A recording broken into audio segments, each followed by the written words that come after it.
بسم اللہ الرحمن بسم الرحیم. اللہ الرحمن الرحیم. الحمد للہ والصلاة علی اہلہا.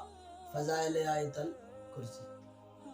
تو ناظرین، آیت الکرسی کے بہت زیادہ فضائل ہیں جو کتاب حضا کے حاشیے میں درج ہیں. ہم صرف اس کے ہی ذکر پر اکتفا کرتے ہیں.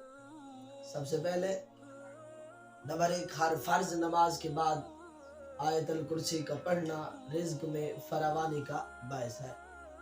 نمبر 2، اسے ہر روز صبح و شام پڑھنا چوروں، ڈاکوں اور آتش زندگی سے تحفظ کا ذریعہ ہے. نمبر 3، ہر روز فریضہ نماز کے بعد اس کا پڑھنا سانپ، بچھو، تعویذ بلکہ جن و انس کے زر سے بھی بچاؤ کا باعث ہے. نمبر 4، اگر اس کو لکھ کر کھیت میں دفن کر دیا جائے تو وہ کھیت چوری اور نقصان سے بچا رہے گا اور اس میں برکت ہوگی انشاءاللہ. نمبر 5، اگر آیت الکرسی لکھ کر دکان میں رکھی جائے تو اس میں خیر و برکت کا ذریعہ بنے گی. آیت الکرسی کو لکھ کر اگر کسی چیز کا کاروبار ہے، آپ کا دکان ہے، تو اس میں رکھ دے تو انشاءاللہ خیر و برکت ہوگی.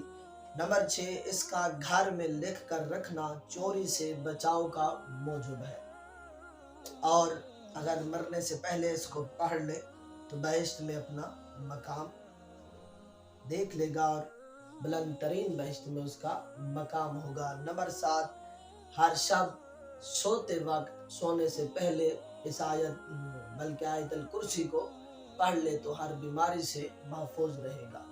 ناظرین، علی العظیم تک آیت الکرسی کو پڑھنا ہے. وہ کیسے؟ بسم اللہ الرحمن الرحیم. اللہ لا الہ الا هو الحی القیوم لا تاخذہ سنۃ ولا نوم له ما فی السماوات وما فی الارض من ذا الذی یشفع عنده الا باذنہ یعلم ما بین ایدیہم وما خلفهم ولا یحیطون بشیء من علمہ الا بما شاء وسع کرسیہ السماوات والارض ولا یؤودہ حفظہما وهو العلی العظیم. والآخر